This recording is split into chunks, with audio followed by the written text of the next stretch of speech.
स्त्री पुरुष कुछ नहीं देखा, सबको एक पूंजी समान रूप से, और कहा इस मांस को पूंजी को संभाल कर रखो।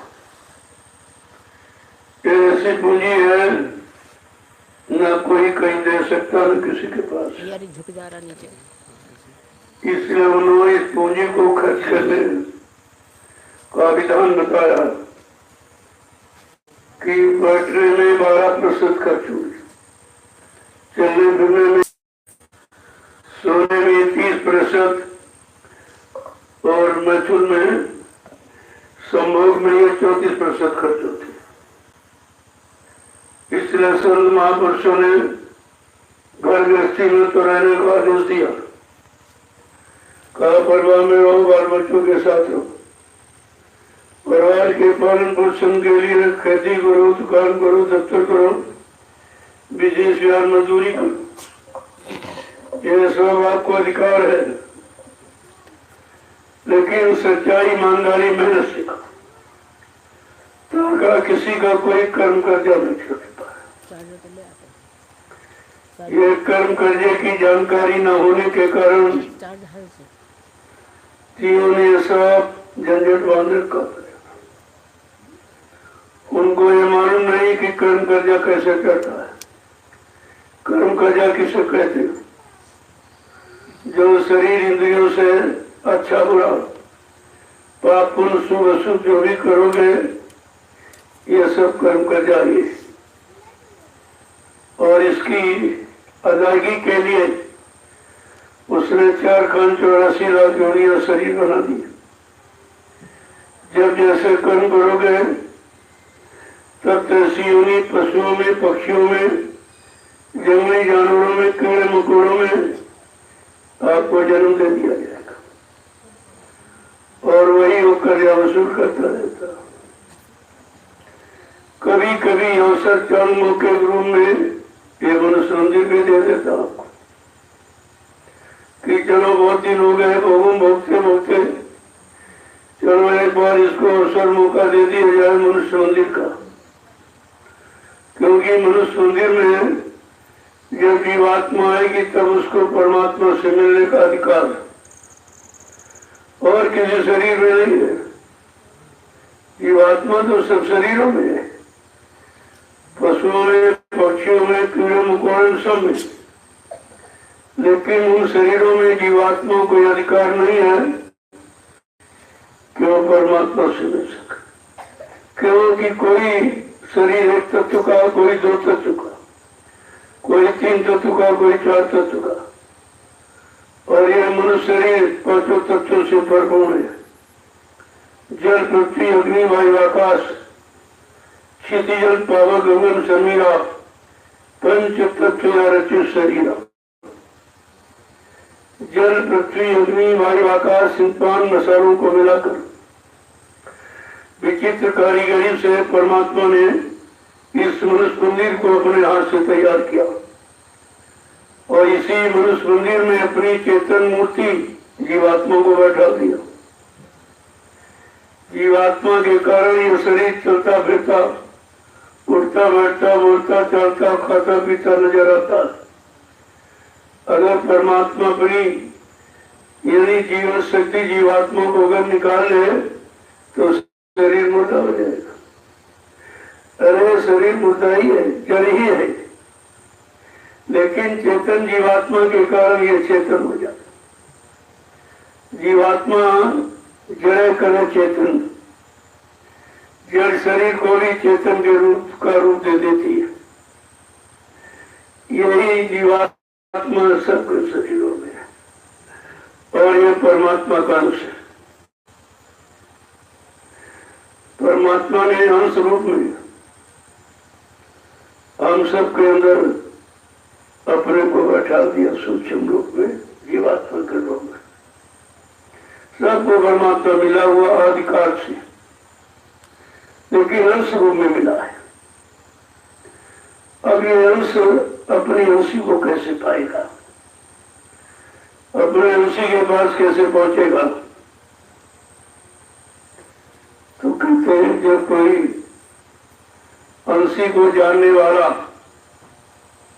चावंशी इसका पिता, इसका मालिक बैठा है। जब उसी देश का मंडल से कोई आएगा इधर मानो चोले में, और वो इस जीवात्मा को जगाने की नामदान दे देगा। जीवात्मा जब अपने घाट पर बैठ के नाम की कमाई करेगी तो ये जाग जाएगी, और किसी से नहीं जगेगी। धन दौलत रुपए पैसे सामान से नहीं जगती, और नाम से। कौन सा नाम?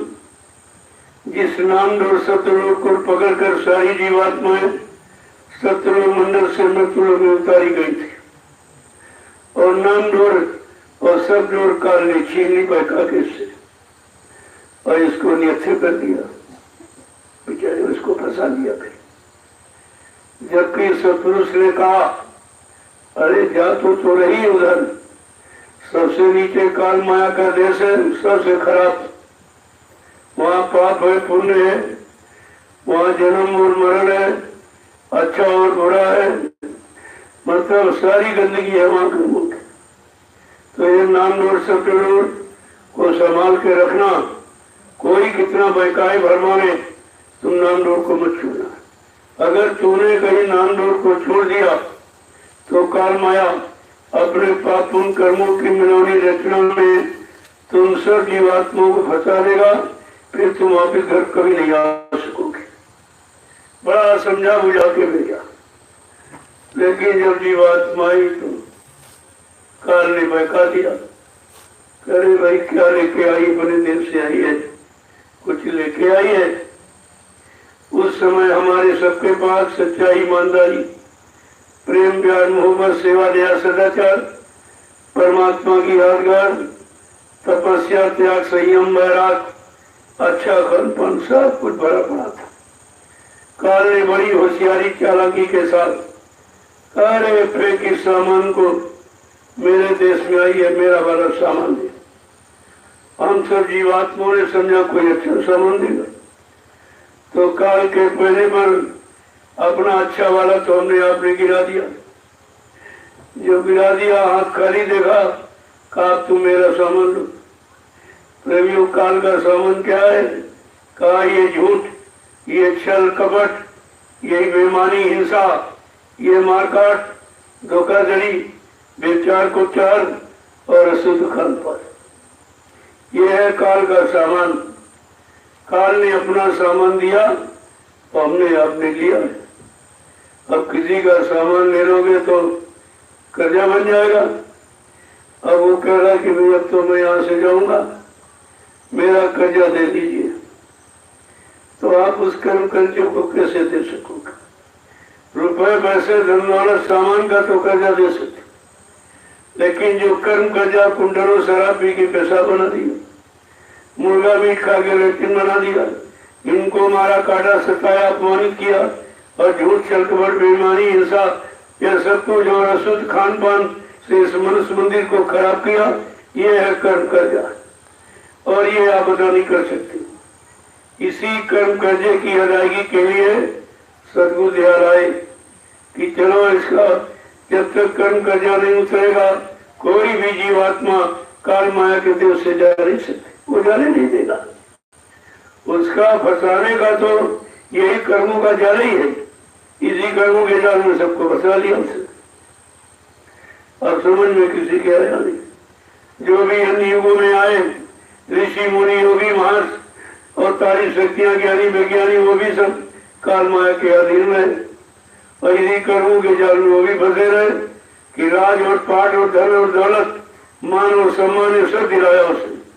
काल माया ने खुद दिया, खूब ले लो, लेकिन मेरे देश से जाने की बात मत करो, रहना यही पड़ेगा। राजा बन लो, गरीमानी बन लो, गरीब अमीर बन लो, पढ़े लिखे अनपढ़ बन लो, हिंदू बन लो, मुसलमान बन लो, ये सब कुछ है, लेकिन हमारे देश से जाने की बात जो तुम बताओ तुमको देखे।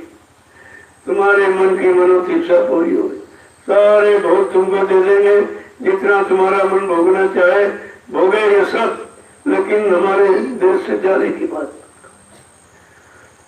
जब सब फंस गया तो निकालेगा।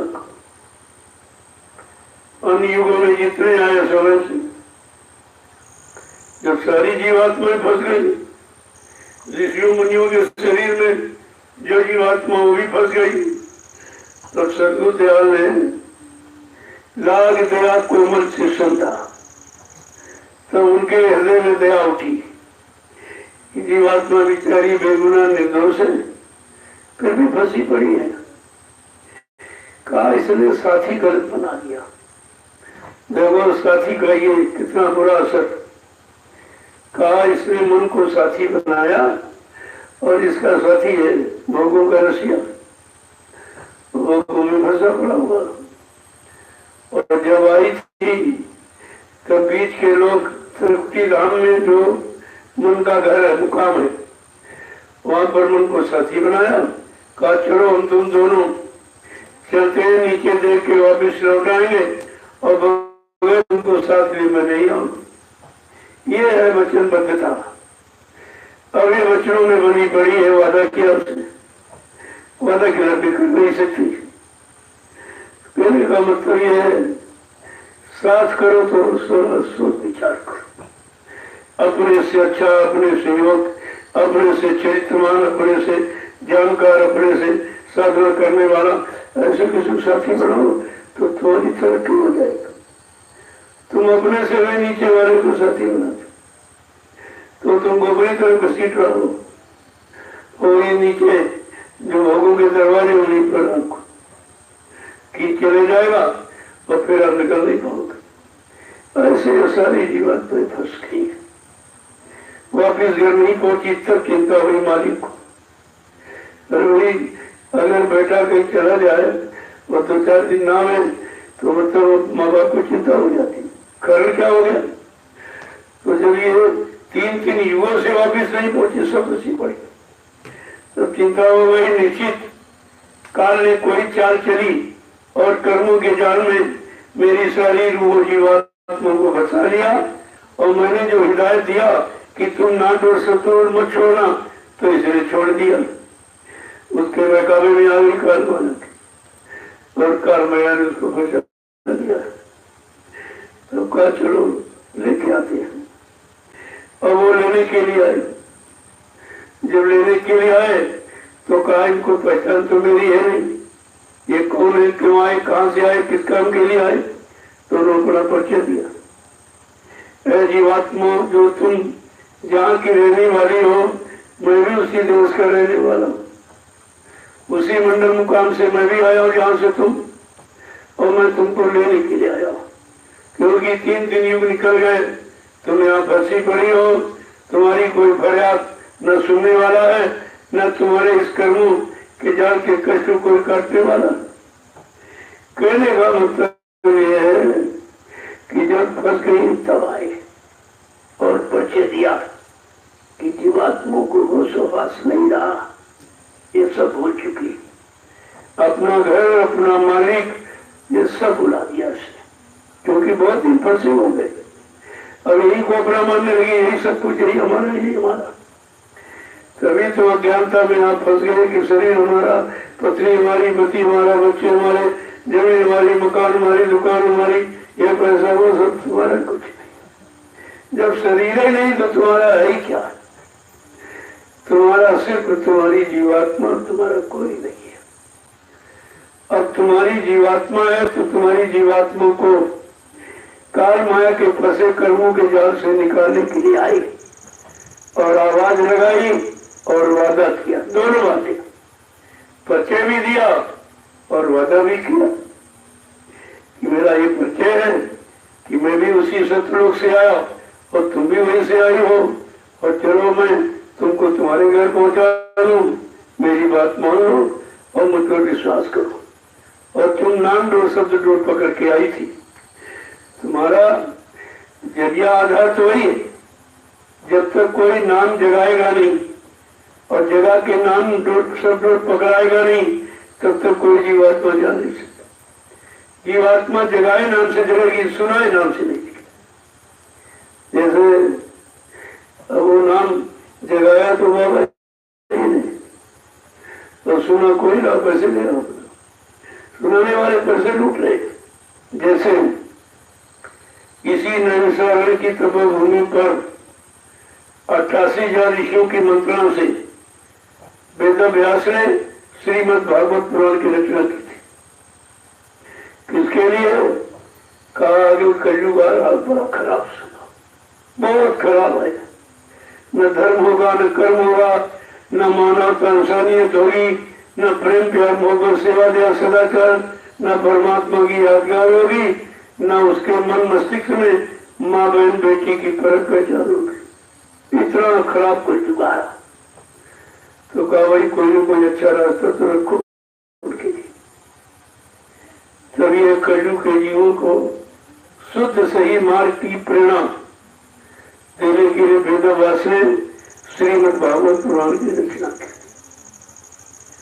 वेद व्यास ने रचना की, मेहनत की, लिखी और सुनाने वाले पैसा दे। मतलब बिल्कुल उल्टा। जिन्होंने लिखा मेहनत, उन्होंने कुछ नहीं लिया।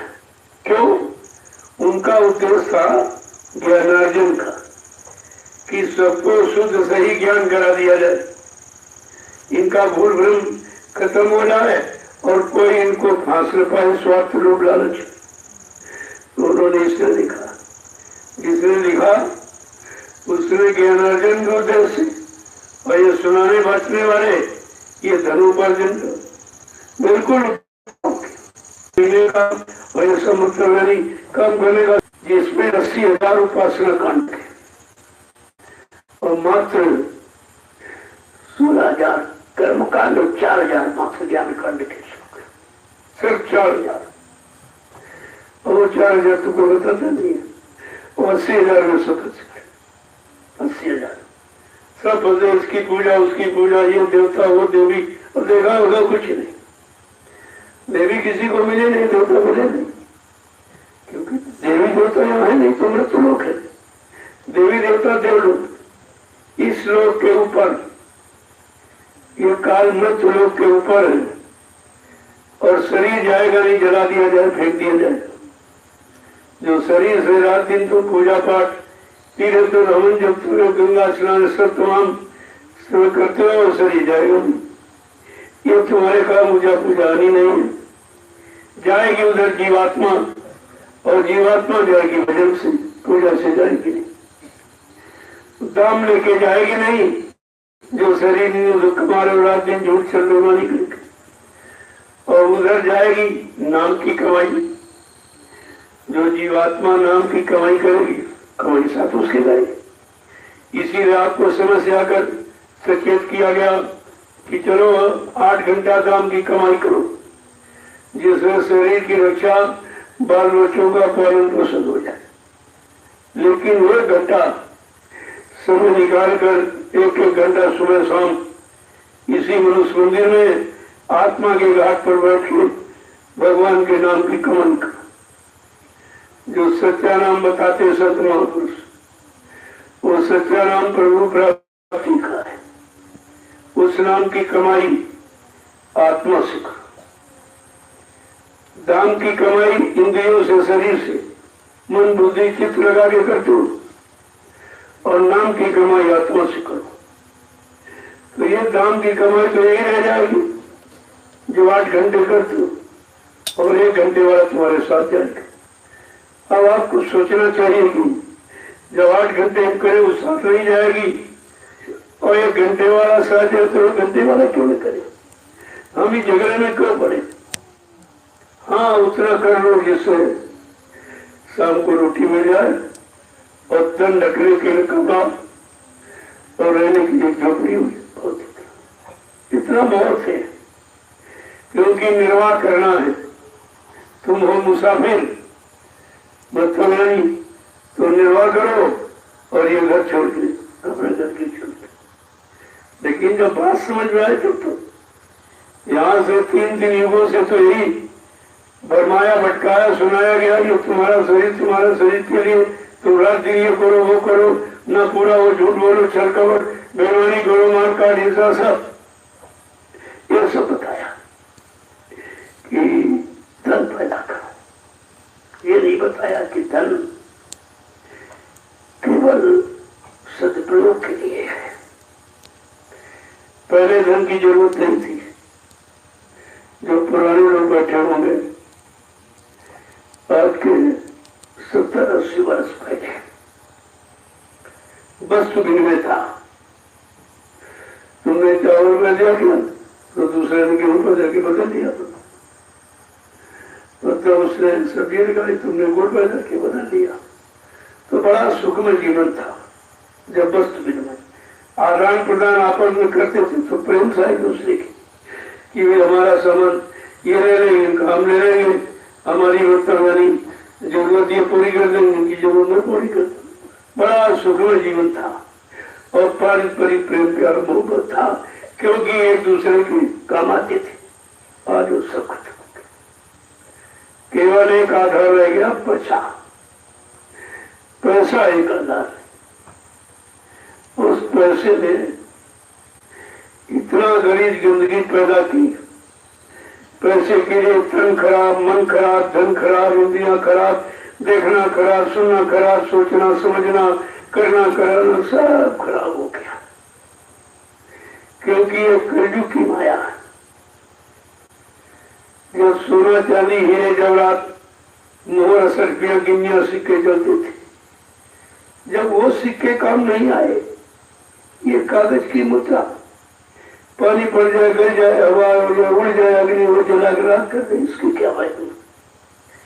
सन 80 में एक इशारा किया गया था कि बच्चा पहले को राजा महाराजा सब धात के सिक्के चलाते, सोना है, चांदी है, हीरे है, मोती है, जवाहरात है, पीतल है, तांबा है, गिलट है, ये सब चलाते और कहा कि आगे भविष्य में कोई ऐसा राजा बन जाएगा और रातों रात ऐलान कर देगा कि सिक्का बंद, तो बड़े बड़े लोगों के हार्ट अटैक हो जाएंगे। 80 की बात अब लागू हुई। लगो संत वचन कभी खारिज नहीं होता, उनका लागू होने का समय, तारीख, घड़ी सब निश्चित, लेकिन आपको घड़ी तारीख मालूम नहीं। जो कुछ लोग कर रहे हैं सब उसी से हेरा फेरी।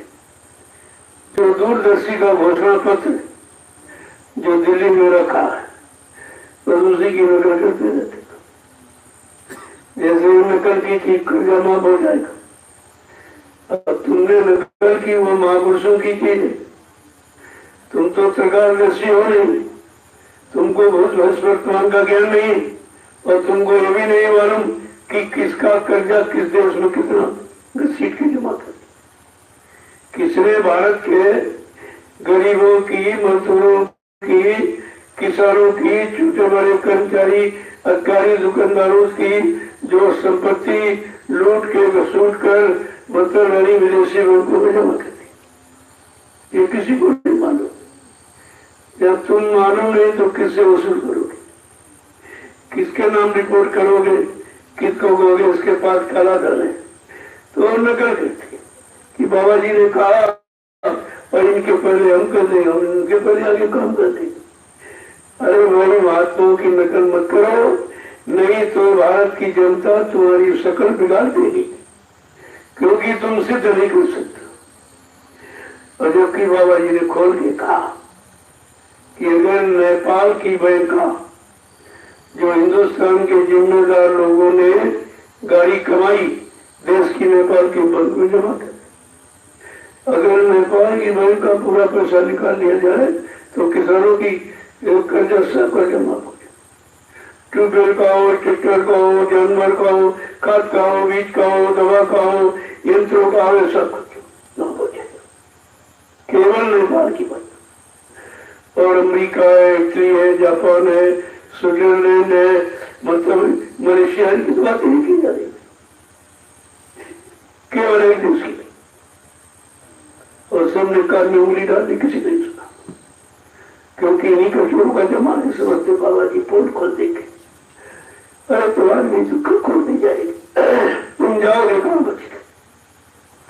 कहा बच्चा अगर हकीकत कह दी जाए तो कोई ऐसा नहीं है जो गद्दी पर बैठने के पहले 2-4 मर्डर नहीं करा देता, 2-4 हत्या करा के बैठता है।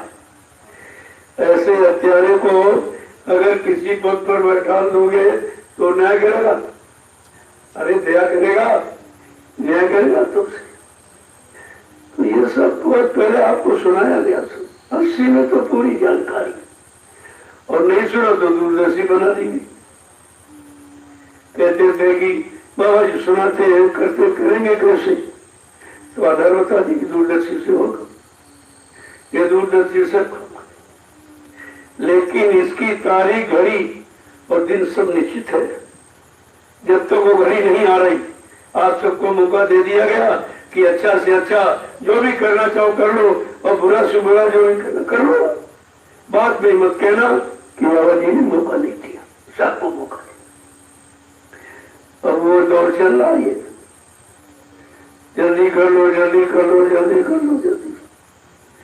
ये समय तुम्हारे हाथ से निकल जाएगा। बात में मत कहना कि हमको किसी ने मौका नहीं दिया।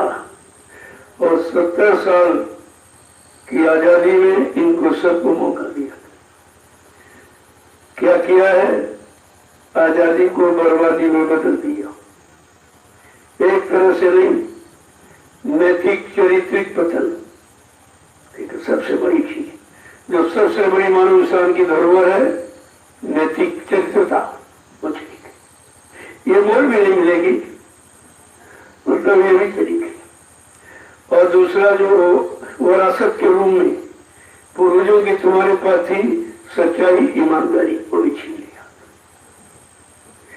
सच्चाई, ईमानदारी और परिश्रम, ये दो चीजें चली जाएंगी, दो कंगाली आ जाएगी। अगर दोनों चीजें लागू हो जाए, सब लोग सच्चाई, ईमानदारी से अपनी अपनी जगह, अपने अपने विभागों की जिम्मेदारी समझकर सेवा करने लगे और मेहनत परिश्रम करें, तो किसी चीज की कमी नहीं। कमी केवल है तुमको सच्चाई, ईमानदारी से काम करने की और परिश्रम करने, ये कमी है। तो कमी को कोई नहीं देख रहा।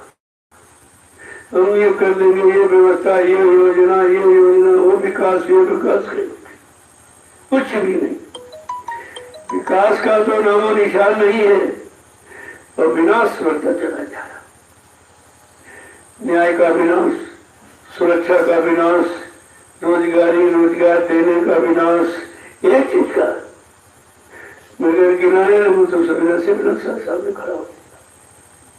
कहने का मतलब जो महापुरुष ने आवाज दी झूठ थोड़ी है कि बच्चा मेरा काम न कोई कर सकता है और न हमको अपने काम से कोई रोक सकता है।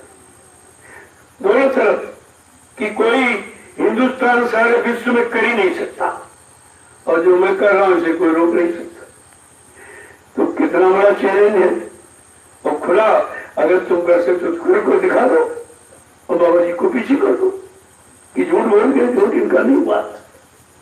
लेकिन कहा बच्चा कोई भी माई का लाभ ये कर नहीं सकता, और मेरे काम इस काम को कोई रोक नहीं सकता। मैं व्यवस्था परिवर्तन करने और व्यवस्था को बनाने, दोनों चीजें, बिगड़ी को खत्म और सुधरी को बना देंगे। उस व्यवस्था से सबको लाभ मिलेगा, चाहे गरीब हो चाहे अमीर हो, कोई भी हो, योग्यता के अनुसार सबको काम मिलेगा। और इनके पास काम नहीं, सरकार की कोई वैकेंसी नहीं, सब पढ़े लिखे सड़कों पर घूम रहे। ये बेचारे सड़कों पर चलते चलते रिटायर हो जाएंगे, इनको कभी काम का मौका नहीं मिलेगा, क्योंकि काम की योजना नहीं है। इनके पास केवल दाम लेने की, मान सम्मान लेने की, अपनी कुर्सी बचाने की योजना, बाकी कोई योजना नहीं। और 70 साल की आजादी में तुम क्या करते थे? तुम केवल चंदा और नोट वोट देते रहे हो, महंगाई गरीबी झेलते रहे हो, और तुमने कुछ किया नहीं। तुमने भी तो कुछ नहीं किया।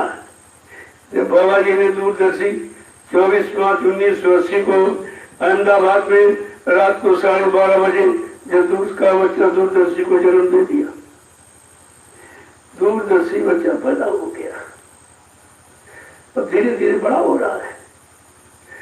ये बड़ा हो जाएगा तो काम करेगा। महात्माओं का इशारा कहां समझ जाते। और जब 7, 8, 9 फरवरी 1981 में जब करनाल में राष्ट्रीय अधिवेशन हरियाणा में हुआ तो कहा बच्चा मैंने दूरदर्शी को आशीर्वाद दिया। 3 दिवसीय राष्ट्रीय अधिवेशन करनाल में था, 7-8-9 फरवरी को। और कहा मैंने इसको आशीर्वाद दे दिया, ये फलित मिलेगी। और तुम ऐसा करो कि सब लोग दूरदर्शी का पोशाक खरीद करके और सब विभागों के कर्मचारी अधिकारियों को दे दो। और आपने किया और तुम ही भूल गए। तुमने प्रसाद बांटा, तुम ही भूल गए। कभी दूरदर्शी का प्रसाद दिया गया और उसका परिणाम तो भी आया नहीं कुछ। तो कहने का मतलब जो जिनके द्वारा काम कराया गया सब भूल गए, प्रचार कराया गया सब भूल गए, और इस समय जितने काम यज्ञ में शामिल किया वो सब भूल गए। काफिले में 1-1 साल, 7-4 महीने, 3-3 महीने, वे सब भूल गए। इतने बड़े राष्ट्रीय अधिवेशन, क्रांति और तहसील ब्लॉक स्तर के कितने अधिवेशन और सम्मेलन सब भूल गया। तुम्हारे पास तो महापुरुष की कोई जानकारी नहीं। जब जानकारी नहीं तो टिकोगे कैसे? तुम कुछ नहीं मालूम है। और वो सब मसाला बना रखा हुआ है, का समय पर सब तुम्हारे काम आ जाएगा। लेकिन तुम तो तब तक भाग चुके होगे। तो इस मसाले का हकदार कौन बनेगा? लाभ पाने का हकदार कौन बनेगा? और इस कलयुग के इतिहास बनाने में भागीदार कौन बनेगा? क्योंकि सब सरल चरण छोड़ के भाग गए। तब कहा था मुट्ठी भर लो, जो बचेंगे उन्हीं से परिवर्तन करके दिखा दूंगा। और ये भी कहा अगर तुम सब भगना चाहो सब भग जाओ, मैं फिर भी परिवर्तन कर दूंगा। इतनी समर्थ शक्ति भूमंडल पर आई, कह रहे हमको तुम्हारी जरूरत है। चाहे जमीन फाड़ के आसमान फोड़ के हमें परिवर्तन करना पड़े, लेकिन परिवर्तन करके दिखा दूंगा और परिवर्तन निश्चित होगा। अगर तुम लोग कलयुग के इतिहास में अपना किया नाम लिखाना चाहते तो कुछ कर लो, कुछ कर लो, थोड़ा बहुत समझ लो, कुछ कर लो, अच्छा रहेगा। तो मौका तो सबको दिया गया, सुनाया सबको गया, समझाया सबको गया, कराया सबसे गया, लेकिन सब भूल गए, कुछ नहीं मालूम किसी को। अब ये अगर अभियान न चलाया गया हो तो तुम सब लोग काल के गाल में ही खड़े थे, इधर कोई नहीं था, सब उधर। एक बार सबके दिमाग में शंका ने ऐसा टक्कर झकझोर मारा और सबके दिल में आ गया हाँ बाबा जी चले गए, सबको एक बार विश्वास।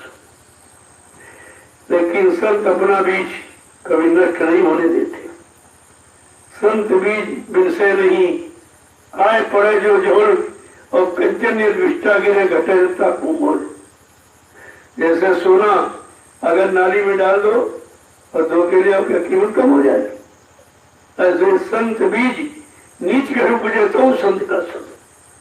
किसी छोटी बड़ी जाति में पैदा हो जाए लेकिन संत संत ही रहता। कहने का मतलब तुम कैसे पहचानोगे, कैसे जानोगे, कैसा अपना मानो? वही कहीं कहीं ने तो पैदा ही हो जाएंगे, पैदा नहीं होंगे तो काम कैसे होगा?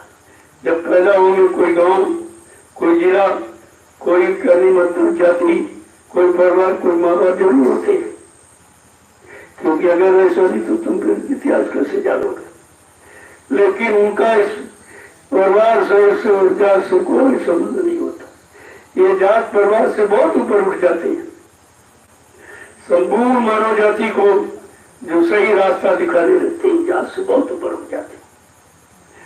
तो इसीलिए गोस्वामी महाराज ने कहा कि गोस्वामी वहां न रहिए जहां जन्म को ठाव, ये भली बुरी जाने नहीं और ले पुरानो नाम। अरे अच्छा बुरा कुछ नहीं जानते कि कहाँ निकल गए, क्या बन गए, वो पुरानी पुरानी कहानी ये थे, वो ये करते थे, वो करते थे, हमारे साथ रहते थे, वो चित्र जानते, फला गाँव के ये थे, लेकिन कुछ। संत शब्दावली ये पुस्तक है, उस उसको आप पढ़िए, उसको परिचय दिया है। ये शक्ति इटावा से उभरी और जाए कानपुर दाई, और वहीं से सारा संदेश प्रसारित करा दिया जाएगा। संसदता ने उठाई, उसने देख लिया, पूरा परिचय दिया उन्होंने। लेकिन ये कोई नहीं जानता कि वो कहाँ पैदा हुए, किस जाति पैदा हुआ, कौन गाँव, कुछ नहीं। जहाँ चले गए, ठहर गए, रह गए, लोग यही थे, यही थे, यही थे। और वो समय के तो लोग कोई है नहीं, सब चले गए, पहचानेगा को तो लोग अपनी अपनी पहचान लगाते हैं। वो हमारे हैं, हमारी जाति के, हमारे गाँव वाले, तुम्हें क्या मालूम कहाँ के हो, कोई यहाँ कहीं के हो, सब तो लोग के हैं। अब ये मानव तन अगर ना होता तो तुमको जानकारी कैसे मिलती, इसलिए मानव तन धारण किया है नहीं, और कभी बदल देंगे, कभी किस रूप में, कभी किस रूप में, कभी किस रूप में। तुम फोटो उतारो, उठाओ, देखो, हर फोटो में अंतर मिलेगा, हर में पर तुरंत बदल जाता है। अरे जो बदलेगा नहीं तो यूं कैसे बदलेगा, समय कैसे बदलेगा? जो पुण्य को बदल सकता है, परिवर्तित कर सकता है, वो सारे विश्व को परिवर्तन कर सकता है। लेकिन ये धीरे धीरे धीरे धीरे जानकारी आपको हो जाएगी, और आप देखते रहिए। ये संगत कहा था बच्चा, मैं सीधी डमरू बजाऊंगा, बहुत भीड़ हो जाएगी, और उल्टी बजा दूंगा, सब भाग जाएंगे, कोई नहीं दिखाई देगा। तो इसका मतलब डमरू क्या है?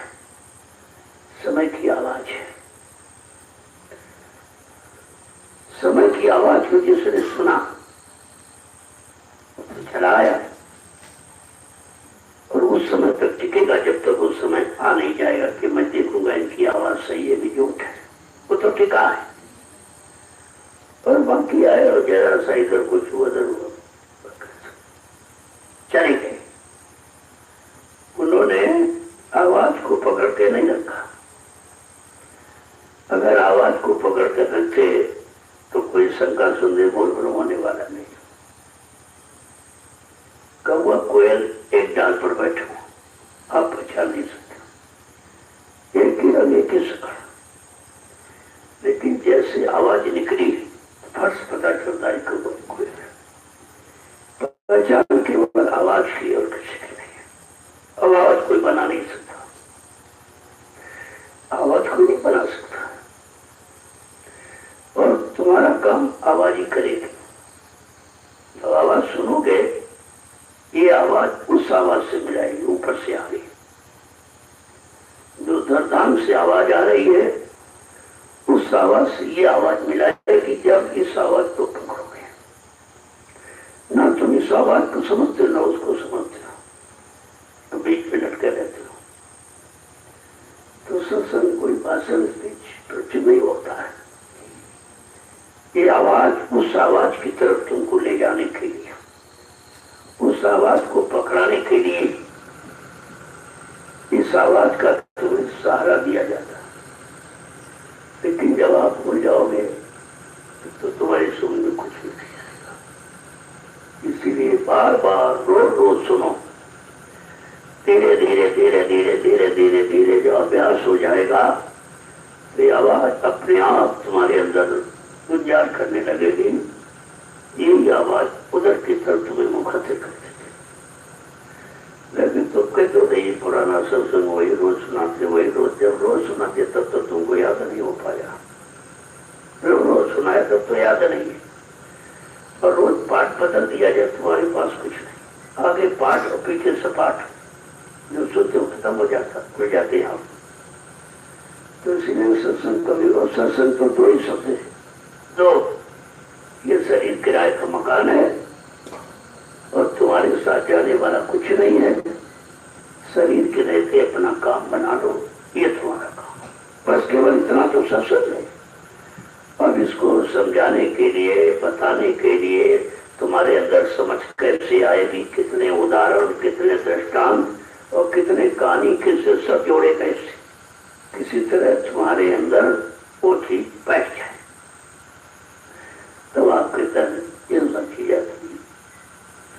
तो बात असल में समझने की है, समझ में आ जाए तो सत्संग तो एक शब्द बहुत है। जबकि कहा एक घड़ी आधी घड़ी आदि माँ पुण्यात, गोस्वामी संगत साथ की हरे कोट रहा था। एक घड़ी आधी माँ पुण्यात, देखिए यानी एक का चौथाई कितना होता, बहुत छोटा। इतना इतनी तक सत्संग की पकड़ अगर तुम्हारे अंदर हो जाए तो तुम्हारे जीवन को बदल देगी। लेकिन पकड़ नहीं है, अकड़ बहुत है। पकड़ नहीं, अकड़ बहुत, जानते कुछ नहीं। ये रट लिया, वहां सुन लिया, कभी उसी की पकड़ है। उनको आवाज की पकड़ रही है, ऊपर से आ रही। कोई मंडल में पहुंचे नहीं, वहां की शक्ल भी नहीं पकड़ी, केवल झूठी पकड़ है। ये जानता हुआ जानता सब फंस गए, सब फंसे पड़े। कुछ दिन इसमें रहे, देखा मान सम्मान, कुछ सामान, कुछ रुपया पैसा मिल जाए तो मतलब मत जाए। तो आए बेचारे और लेके चले गए। तो काम बना गए हो, कितने जन्मों का बिगाड़ के गए हो, कितने जन्म लग जाएंगे। यहाँ का एक ही पैसा, एक ही दाना बहुत कठिन है, हजम करना बस की बात नहीं। तो बार बार कहा जाता अगर कुछ कर सकते तो कर लो, और न कर सकते तो अपनी जगह में चलाओ। अपनी गाड़ी कमाई से देना चाहते तो, लेकिन पराये की गाड़ी कमाई का दुरुपयोग मत करना, जो सजा कर जाएंगे और फिर तो उसका भुगतान नहीं कर पाओ, फिर तुम्हारा आना सब बेकार हो गया। तो बच्चों को पकड़ने की जरूरत है। चाहे करो कम, सुनो कम, लेकिन गुणन मनन चिंतन ज्यादा करो। तो बैठ के चिंतन करोगे, मंथन, जैसे लोग कहते दूध में दिए करके दिया दिखाओ, तो दिखा नहीं सकता, लेकिन है जरूर सत्य बात है। अब दूध से भी कैसे निकलेगा वो क्रिया मालूम होनी चाहिए। ये क्रिया है कि पहले दूध को मिट्टी प्याली में रखो, जब पक जाए मतलब यानी तो उसको मंथन करो। जब मथानी से मथोगे तो उसमें मक्खन निकलेगा। मक्खन को जो अग्नि में तपाओ वो बोलता है चट चट चट, तब भी बनता इतने देर में। और तुमने मंथन कुछ किया नहीं तो भी माने वो तत्व कहाँ मिलेगा आपको। जिस समर्थ तत्व की बात करते हो, जिस साउंड और लाइट की बात करते हो, कैसे मिलेगी आप कुछ करते नहीं हो ना, और करते नहीं हो, बिगाड़ने की कोशिश बहुत करते हो। शुद्ध किया नहीं, साफ किया नहीं, बिगाड़ो, गंदा कर दी। एक तो पहले से करने थे और यहाँ आकर भी गंदगी लाते हो, तो फिर इससे अच्छा कोई स्थान शुद्धता कर सफाई का नहीं मिलेगा। संत शरण के सिवा कहीं कोई ऐसा रास्ता, कोई ऐसा जगह, कोई ऐसा दरबार नहीं है जहां जाकर अपने तन मन को आप धो सको। गंदगी ला सकते हो, हटा सकते हो। वहां तो देखने की गंदगी, खाने पीने की गंदगी, सब तरह की छूने की गंदगी, और यहाँ आपको पाक निर्मल बनाने के लिए सत्संग गंगा में रोज स्नान कराया जा रहा। और स्नान करके भी अगर मन की गंदगी नहीं हटा पाए तो आपने स्नान किया ही नहीं, मतलब केवल बातें सुनते रहे। तो इसलिए प्रेमियों को चाहिए कि अपने जीवन का अब एक मिनट बहुत कीमत है, क्योंकि ये दोबारा मिलता नहीं। ये शरीर दोबारा नहीं मिलेगा, इसलिए मिल गया तो उसकी कीमत समझो, इसको कीमतमान बनाने की कोशिश करो। और इससे जो सबसे बड़ी चीज है जीवात्मा जगाने परमात्मा की मुझे पूछ हासिल हो जाती है। बाकी ऐसे नहीं, वैसे कुछ नहीं, वैसे कुछ नहीं। साधन धाम मोक्ष के द्वारा पाए लीजिए पर लोग समारा का ये साधनों का धाम है और इसमें ये मोक्ष का दरवाजा है। सबसे खास बात ये कि मोक्ष का दरवाजा ये है, इस दरवाजे का कोई जानकार नाम भेदी शब्द भेदी संत सदगुण जब तक नहीं मिलेगा इस दरवाजे को कोई खोल नहीं सकता। वज्र कपाट लगे इतने मजबूत कबाड़े बंद कर रखे हैं, किसी कोई खोल नहीं सकता है। और इसकी चाबी केवल सदगुरु के पास है, वो खोल सकते। नाम की चाबी, नाम की कुंजी है, लगाई और फट से दरवाजा खोल देते। और दरवाजा खुल गया तो बस जीवात्मा को निकलने का मौका मिल जाएगा। कहने का मतलब है बहुत बाधाएं हैं, अभी तो बाधाओं का जिक्र नहीं किया गया। कितनी बाधाएं हैं, उन बाधाओं में कैसे आपको बांध के रखा है।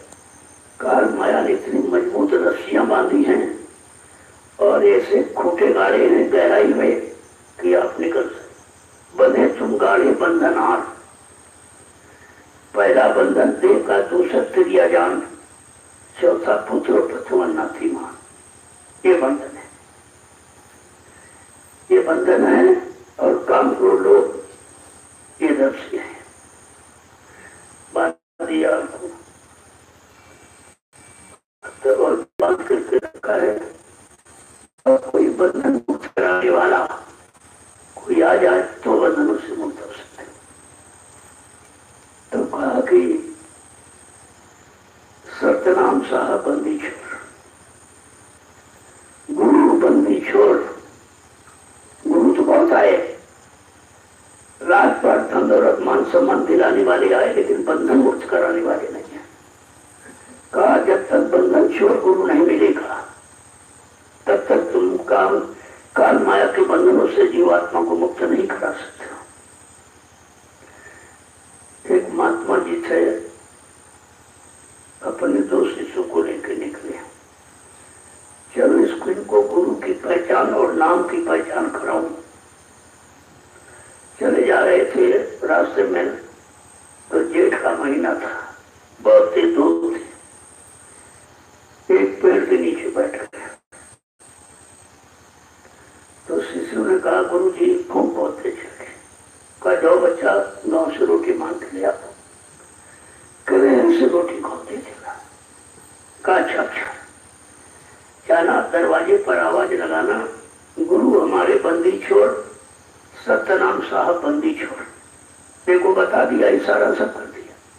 लेकिन कोई समझदार, कोई परमार्थी जीव शिष्य होता तो तुरंत कहता कि आप ही बंधन छोड़ो, आप ही बंधन काटने वाले हो, तो हमको ये भीख रोटी के बंधन में क्यों बांध रहे हो।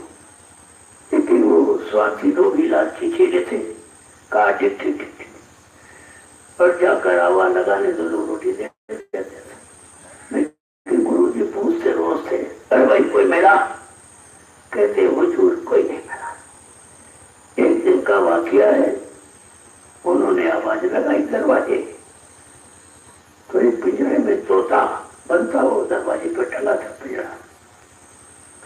आवाज लगाई गुरु हमारे बंदी छोड़, सतनाम साहब बंदी छोड़। तो तोते ने कहा भाई इधर आओ इधर आओ। कहना क्या तुम्हारे गुरु वास्तव में बंदी छोड़? कहा हाँ, हमारे गुरु ने प्रचार कराया कि ऐसा कहना। देखो तोता पूछ रहा, तोते को विश्वास हो रहा, केवल सुनकर, न गुरु को देखा और न गुरु के वचनों को कान से सुना, केवल जो आदेश दिया वो सुन रहा है। कहा ऐसा करो तो अपने गुरु से मेरा संदेशा कर देना कि मुझको लोगों ने जबरदस्ती इस पिंजरे में बंद कर दिया, बेगुनाह निर्दोष, कोई मेरा दोष नहीं, क्या हमारा बंधन मुक्त हो जाएगा? कहना गुरु।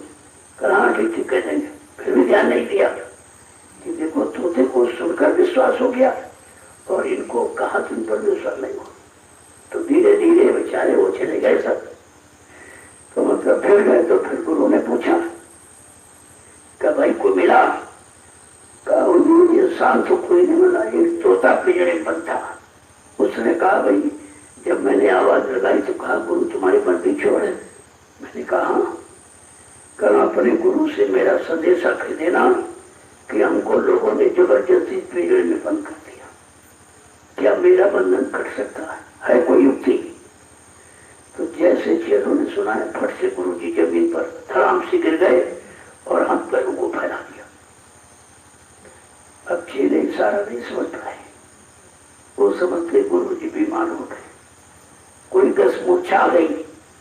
तो एक चेला पानी का छींट मारने लगा, आंख में एक पंखा करने लगा। जब 1 घंटे के बाद गुरु ने आंख खोली तब भी नहीं पहुंचा कि गुरु महाराज आपने उस तोते को कोई युक्ति बताई है या आपको कोई बीमारी गस मूर्छा आ रही? कुछ नहीं। फिर मांगने खाने लगे। ये स्वार्थी चीजों का ये है, वो बच्चों को नहीं पकड़ते हैं, वो पैसे को पकड़ते हैं, मान को पकड़ते हैं, सामान को पकड़ते हैं, पैसा का मतलब बचा नहीं पकड़ते। तो फिर चले गए, मांगने खाने लगे। जब दोबारा राउंड चक्कर उसी दरबार का पड़ा, जैसे आवाज लगाई तो तोते ने कहा भाई डरा, क्या मेरा संदेशा कहा अपने गुरु से? चेले कहने लगे चंडाल कहीं का, तेरा संदेशा का मेरे गुरु जी भी बेकार हो गए, क्या हो गया? कहा जैसे मैंने संदेशा सुनाया तो मेरे गुरु जी धाम से जमीन पर गिर गए, हाथ पैर फैला दिए। अरे कहा गुरु ने युक्ति बता दी, हमको यही करना चाहिए। तो तोते ने क्या किया, फट से पैर ऊपर कर दिए, पेट नीचे, मरने की स्थिति। देखो गुरु की सीख लेने वाले दूर से लेने थे। और जब वो खाना देने वाली आई, जैसे उसने खिड़की खोली, अरे कहा तोता तो मर गया। ऐसे पकड़ा फेंका तोता फर्श में। प्रेमी हो, गुरु की आंख दूरी नजदीकी कुछ नहीं हो। जो बच्चों को पकड़ता है, आदेश को मानता है, वो सर्वोपरि होता, लाभ पाने का अधिकारी वही होता। क्या लेने का दूर, वहां दूरी कहाँ है, नजदीकी है। और तुम शरीर से नजदीकी समझते हो, आत्मा की नजदीकी जानते नहीं हो, तो इसीलिए तुम्हारे में शंका बनी रहती। ये शंका वो शंका मतलब यानी समझ में कुछ नहीं आपको आता। तो एक एक वचन को बड़ी सावधानी के साथ पकड़ा कर। जय गुरुदेव, जय गुरुदेव, जय गुरुदेव। नाम किसका? प्रभु का प्यारा नाम। जब कभी ऐसे अवसर मानव जीवन में मिला करें तो तुम सबको यह सोचना चाहिए हमारे पर हरि और गुरु की कृपा हो गई। आप नहीं आए हो, आपको बुलाया गया, आपका पुण्य कर्म घसीट के ले आया तुम दरबार में, तुम नहीं आए हो। तुम्हारा मन कभी नहीं कहेगा चलो सबसे तो उधर खींचता है, अरे कहाँ जाओगे, ये बिगड़ जाएगा, वो बिगड़ जाएगा, मतलब ये हो जाएगा, वो नुकसान, ये नुकसान, ये शरीर में दर्द हो रहा है, ये परेशानी हो रही, मतलब तरह तरह के बड़े बहाने। क्यों? काल का एजेंट है मन, और दयाल की तरफ कभी भी सहयोग नहीं करेगा। वो तो गुरु ने सब डोर कर रखी है, खींचने थी। जैसे कोई पतंग उड़ा रहा हो आसमान में, पतंग बहुत ऊपर चली जाए तो देखने वाले कह रहे ना तो डोरी दिखाई दे रही, ना उड़ाने वाला दिखाई दे रहा, पता नहीं पतंग कहाँ गिरी जाके गिरेगी। लेकिन उड़ाने वाले को मालूम है जब चाहेगा तब घसीट के पैर की मुट्ठी पर रख देगा। ऐसे ये जीव इधर उधर कहीं चला जाए, जब नाम पकड़ा दी है तो तुम कहाँ जाओगे भाग कर? सबको घसीट लेगा और घसीट करके वहीं पर खड़ा कर देगा जहाँ पर खड़ा किया, और तुम जहाँ से भाग गए हो वही रख कर खड़ा कर। जब इतनी गहराई के साथ सुनोगे वचन और समझोगे तो कहीं शंका नहीं। शंका तो तुम्हारे मन में है। गुरु के काम में, गुरु के जगाए नाम में कोई शंका नहीं। शंका तुम्हारे मन में है। ये शैतान मन शंका दूर है, रुकने नहीं देता। अभी आप यहाँ आए और 2 दिन बाद कहेगा चलो चलो घर चलो घर चलो घर। जब वहां जाओगे गया अरे चलो चलो सत्संग चलो सत्संग, कहीं नहीं बैठने देगा, न यहाँ चैन से रहने न वहां रहने देगा, क्योंकि उसका काम है बगने का, पुरानी आदत बगने की।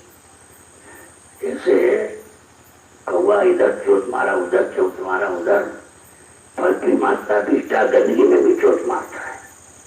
ये नहीं जानता कि अभी फल में खा के अभी क्या करना। ऐसे शैतान मनसुख कर्मों की तरफ जाएगा, पाप कर्मों में जाएगा। ये मतलब यानी सब तरफ बड़ी भाग दौड़ लगाए है। जब तक इसको नाम दौड़ शब्दों से बांधा नहीं जाएगा तब तक इसकी भाग दौड़ खत्म नहीं होगी। और नाम दौड़ शब्दों में ना ये बंधना चाहता है और न तुम बांधना चाहते हो। तुमको भी अभी संसार की भविष्य, अभी भोगों की भविष्य, तुमको ये मिल जाए ये मिल जाए, इतना मिल जाए उतना मिल जाए और मिल जाए, जितना ऐसा मिल जाए। और ये नहीं मालूम मिलना कुछ नहीं है। तुम एक दिन मिट्टी में मिल जाओगे और मिलेगा तुमको कुछ नहीं। अगर ये सत्संग तुम्हारी समझ में आ जाए कि एक दिन मिट्टी में मिलना है तो हमने सामान क्यों इकट्ठा थे, साथ नहीं जाएगा क्या जरूरत है। हाँ उतना रखो जितना किसी सामने हाथ ना फैलाना पड़े, अपना काम चल जाए और दूसरों की मदद कर दो। धन इसीलिए मिलता है। तभी का धर्म करे धन ना घटे। धर्म करने से धर्म कभी घटता नहीं, लेकिन धर्म की का ज्ञान होना चाहिए। और ऐसे किसी से आने कहोगे जो दुखे वहां कहा तुम्हारी बरकत हो जाए। तो कहा दान दो धन दो, आंख खोल के दो, तो तुम्हारा लग कहाँ रहा ये देखो। पहले एक सेठ जी थे, उनकी प्रवृत्ति दान देने की थी। इतना मधुर स्वभाव था कि सारे को दान दे डाला। जब 100 रुपए बचे उनके पास मात्र, एक मछुआरा आया मछली मारने वाला, तो उसने ब्राह्मण का रूप बनाया, छपा तिलक लगाया जने वो, और कहा मैं बहुत गरीब हूँ, बहुत गरीब सेठ जी। तो 100 रुपए उठा के सेठ जी ने उसको दे दिया। उसने क्या किया, 100 रुपए से जाल खरीदा, रोज हजारों मछलियां मारने लगा। अब देखो पैसा कहाँ लगा। अगर आंख खोल के देते अब वो सारा पुण्य उनका उसी मछली की हत्या में जा रहा। जब सब खत्म हो गया तो घर वाली से कहा भाई तो कुछ नहीं रहा। तो उसने कहा ऐसा करो कुछ पुण्य थोड़ी बेच लो, काशी चले जाओ, पुण्य बेच लो खाते से। उस समय पैदल यात्रा थे, उसने 5-7 लड्डू बना दी कि जलपान कर लेना रास्ते, और चल पड़े से पैदल। तो पैदल यात्रा चले जा रहे थे तो रास्ते में जब थोड़ा जंगल में पहुंचे थे, कुआं दिखाई दिया। उन्होंने सब हो ना हो यहीं जलपान कर लिया है।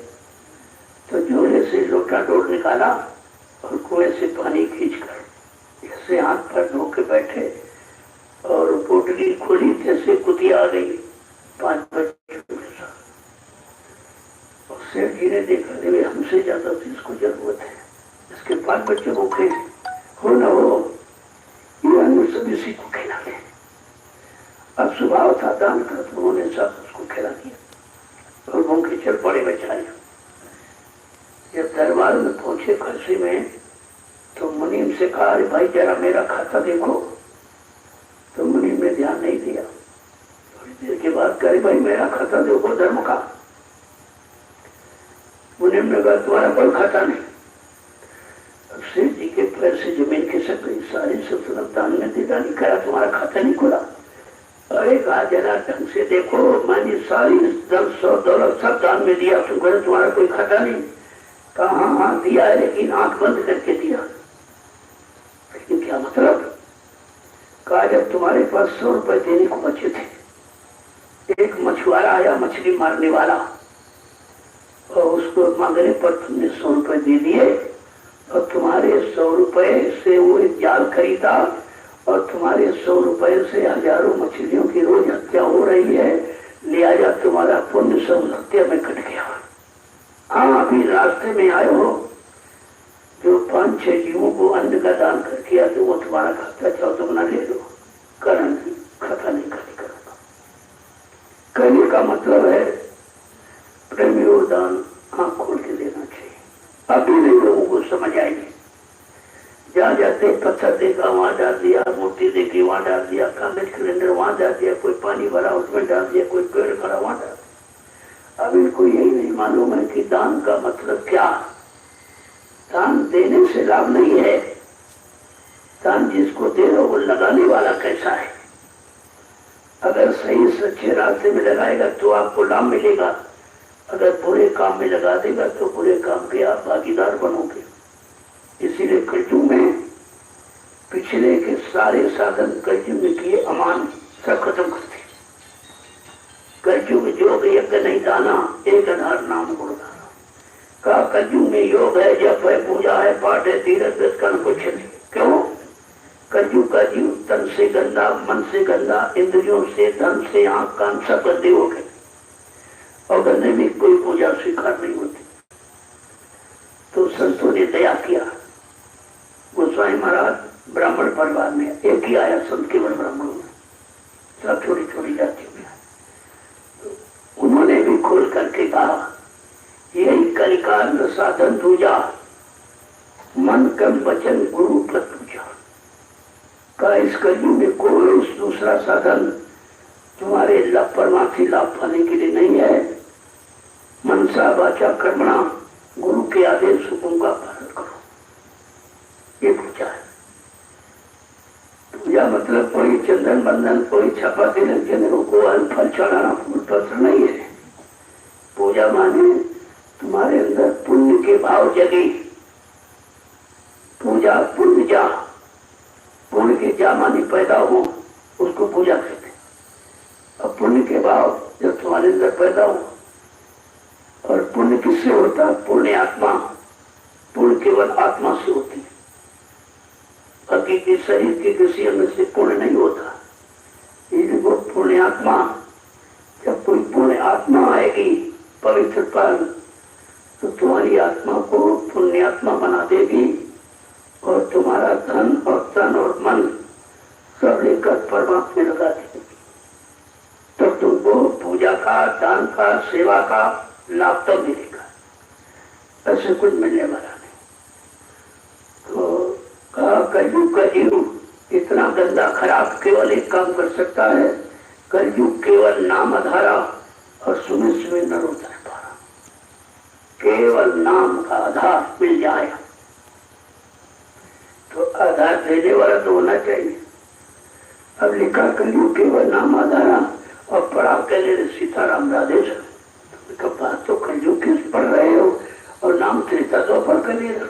अभी कलयुग की बात उन्होंने कही, कलयुग केवल, जब कलयुग में केवल माने अकेला नाम आएगा और सब जीवों का आधार होगा, सबका सहारा होगा।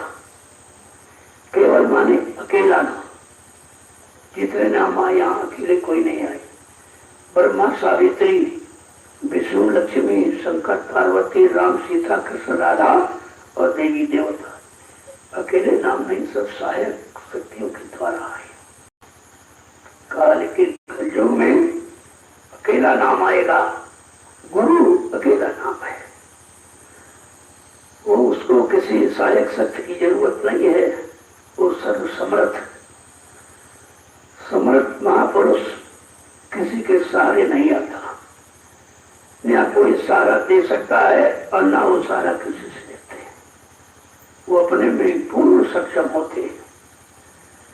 तो गुरु केवल अकेला नाम आया। आगे जय पीछे देव लगा दिया, तुम संगा में आगे विजय गुरुदेव नाम का कहां से आया? अरे बीच में गुरु बैठा है। आगे जय पीछे देव का मतलब जय शंकर ध्वनि, जय जयकार, जैसे जय राम जय कर सबके आगे लगाते आप। और देव माने देवता, जो सब कुछ दे और आपसे कुछ न दे, उसको आपने कभी जानकारी ऐसे कौन से देवता हैं जो सब कुछ देते ही रहते और बदले में कुछ नहीं देते? सबसे बड़ा धरती देवता जिस पर बैठे हो, आगे बैठो, आपसे किराया मांगती है, लेकिन अगर कोई कब्जा कर लेगा फर्जी किराया नहीं मिलता। धरती माँ किराया नहीं मांगती। अरे कोई माँ अपने बच्चों से किराया मांगेगी, लेकिन बात समझ में आए तब तो। और दूसरा है सूर्य देवता। सूरज सुबह निकलता, शाम को अस्त होता, दिन भर प्रकाश देता, आप सुबह पैसा मांगता। और यहाँ अगर प्रकाश का उपयोग करो तो बगैर पैसे लाइट ज्यादा नहीं मिलेगा। तीसरा है चंद्र देवता।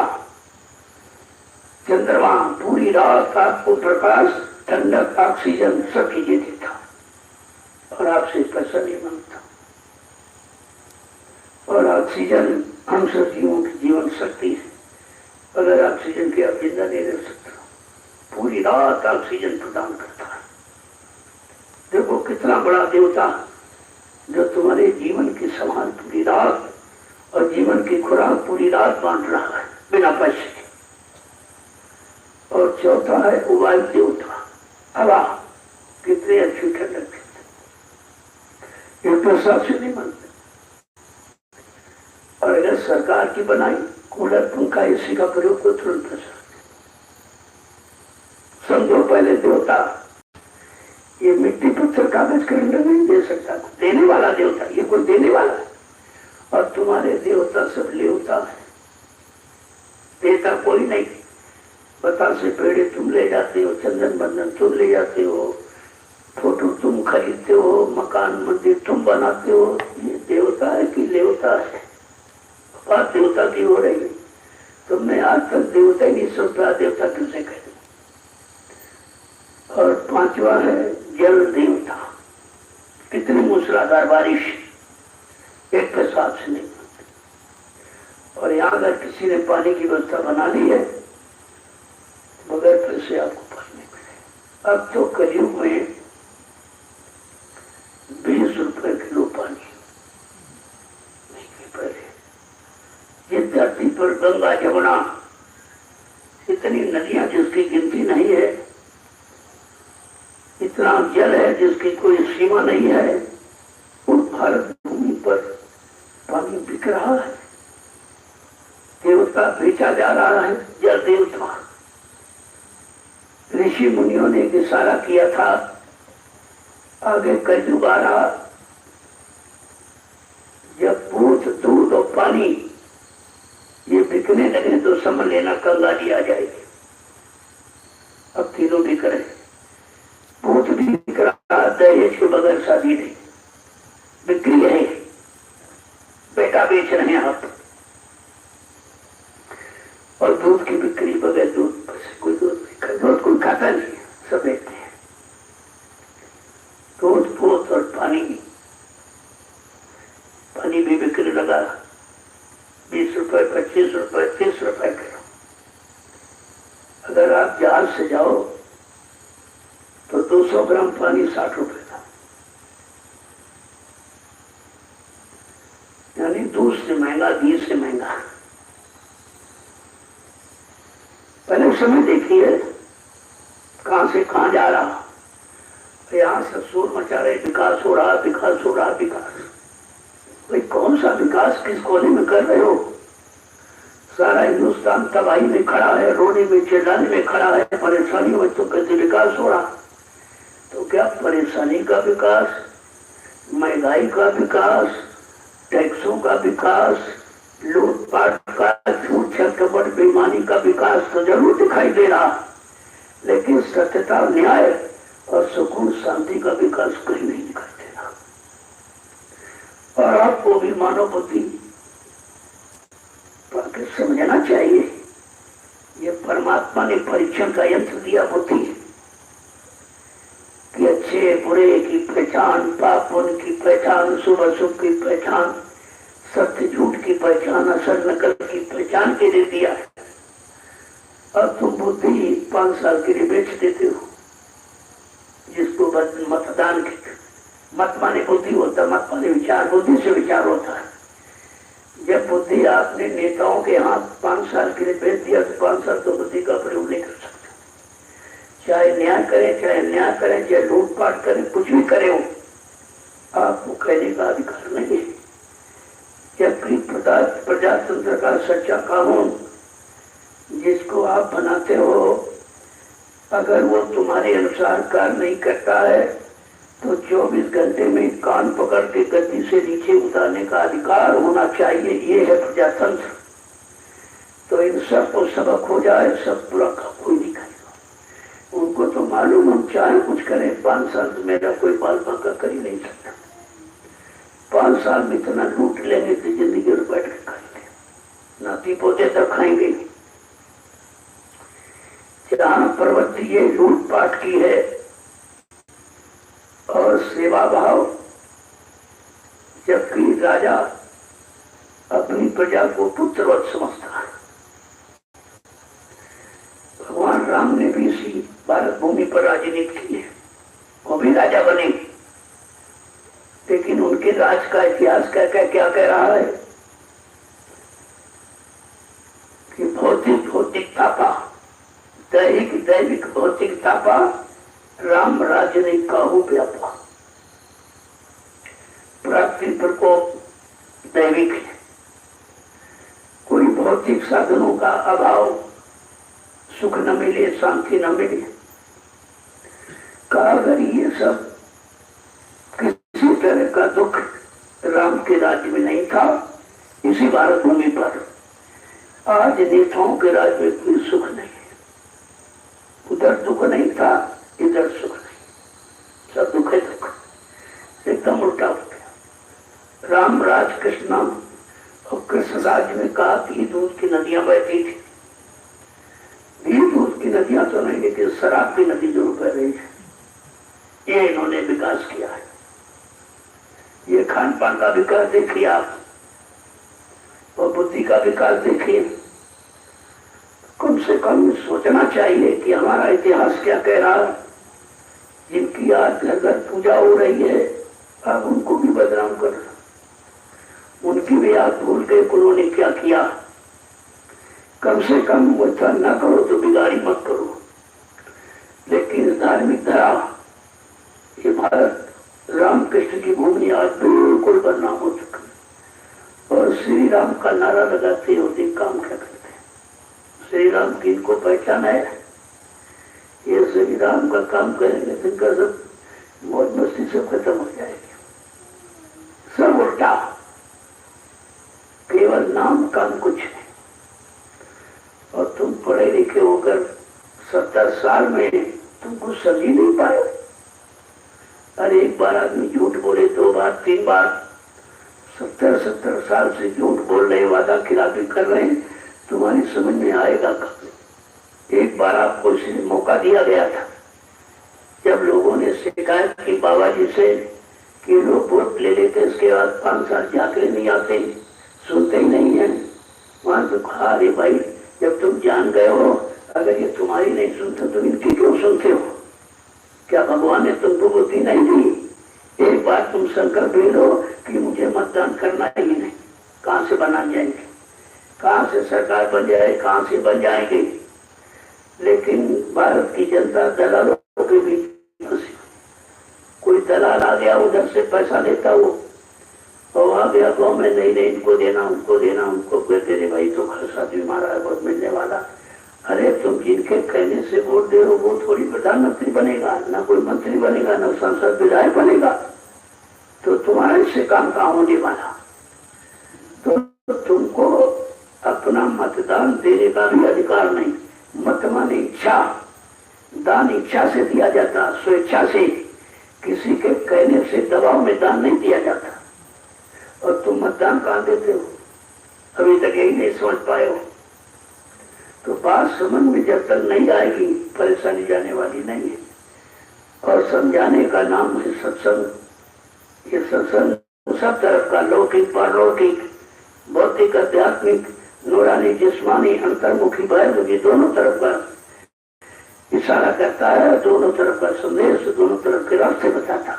लेकिन तुम्हारी समझ में आ जाता तो, इसलिए सुन चाहे कम, लेकिन गुणों ज्यादा धनों ज्यादा। अगर एक ही शब्द पकड़ लिया, उसी पर गुणन मनन करो तो एक तो पक्का हो गया आपको। धीरे धीरे जब मैं अगर एक सत्संग में एक बुराई छोड़ो, एक अच्छाई पकड़ो, तो तुमको इतने सत्संग मिल चुके हैं, इतनी तो बुराई तुम्हारी नहीं, लेकिन तुमने एक काम किया नहीं, ना बुराई छोड़ी ना अच्छाई पकड़ी। ऐसे तो जीवन निकल जाएगा। आने जाने में क्या मतलब, क्या निकला तुम्हारा? बुराई का मतलब जो तुम्हारे मन को खराब करे, सबसे बड़ी बुराई मन को खराब करे। और मन समग्र कार्यों का आरंभ मन से होता है। अगर मन बुरा समय काम तुम्हारे को कर देगा, केवल ठीक करना तो शैतान मन को ठीक करना, और इसी के पीछे पढ़ो पढ़ो तुम इसी के पीछे, और सभी जतन तजना। लेकिन कहते ये मानेगा कैसे? गुरु का ध्यान कर प्यारे, बिना इसके नहीं छूटना। अगर छुटकारा चाहते हो तो गुरु वो परम शक्ति है जिसके ध्यान से ही काल माया दोनों मूर्छित हो जाते हैं। ध्यान का मतलब इन आंखों से देखना नहीं है, जो तुम्हारे अंदर रम जाए, बैठ जाए, जिसका ध्यान न करने पर भी ध्यान आ जाए, बुलाने पर भी आ जाए सामने, वो ध्यान होता है। यही तो असली चीज है, जिसको छूने से मन शांत हो जाए। ये है शरीर तो सभी एक समान, लेकिन संत का शरीर, साधक का शरीर छूने से और बार बार छूने की इच्छा होती कि जितने बार छूने को मिल जाए, वैसे भी तुम्हारे शरीर को छोड़ दे तो झगड़ा कर दोगे। अगर किसी नारी का कोई शरीर छू ले तो झगड़ा हो जाएगा। और संत महात्माओं के यहाँ वो जबरदस्ती हाथ पकड़ के अपने सिर पर रखती, मेरे हाथ रख दीजिए सिर पर। सिर पर हाथ क्यों रखा नहीं, हमको छुआ क्यों नहीं? को बेचारे से पता चलता है, जिसको बार बार देखने की इच्छा हो, बार बार छूने की इच्छा हो, और कभी अंदर से चीज हटे ना, बराबर इच्छा होती रहे, ये पहचान है उस साधक की, जिसके शरीर से ये धारा निकल रही। योगी के शरीर से योग की धारा, भोगी के शरीर से भोग की धारा, और रोगी के शरीर से रोग की धारा। उन धाराओं से तुम्हारा बनाव और बिगाड़ होता है। लेकिन तुम्हारी बात समझ में आए तब तो समझ करते कुछ नहीं हो, और जब तक नहीं समझोगे तब तक कुछ नहीं होगा। पूरा जीवन लोगों का निकल गया, कितने जन्म निकल गए अभी तक। अभी तक कभी नानक पलटू रविदास जी के जीव पड़े हुए निकल नहीं पाए। नामदान लिया, माला कुटी पर डाल दी, फिर बुरे कर्मों में चले गए। अब उनके नामदान का असर है कि मानव शरीर तो मिलता ही रहेगा। तो मानव शरीर में डाले पा रहे, फिर मर गए, फिर जन्मे, फिर मरे, फिर जन्मे। जब तक उस नाम की कमाई नहीं करोगे, जन्म मरण से छुटकारा नहीं होगा। जय गुरुदेव, जय गुरुदेव, जय गुरुदेव, जय गुरुदेव। नाम किसका? जय गुरुदेव। नाम किसका? प्रभु का प्यारा नाम। तो आप लोग खड़े हो जाओ। इस खड़े होने का मतलब यही है जो बताया कि इन बच्चों को पकड़ के खड़े हो जाओ, अपनी जगह छोड़ो मत। कोई कितना बहकावे भरमावे, अगर तुमने सच्चाई से पकड़ा है तो ये पकड़ जल्दी ढीली नहीं कर सकता कोई। यही तो असली चीज है। जय गुरुदेव, जय गुरुदेव, जय गुरुदेव। नाम किसका? प्रभु का प्यारा नाम। जय जोर से बोलो, सब मिल बोलो, बोलना होगा, अभी से बोलो,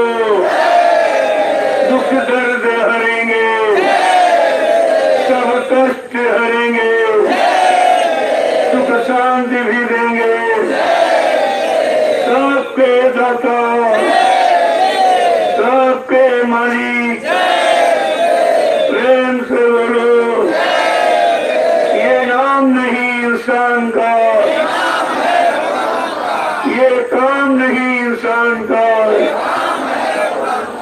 जय गुरुदेव।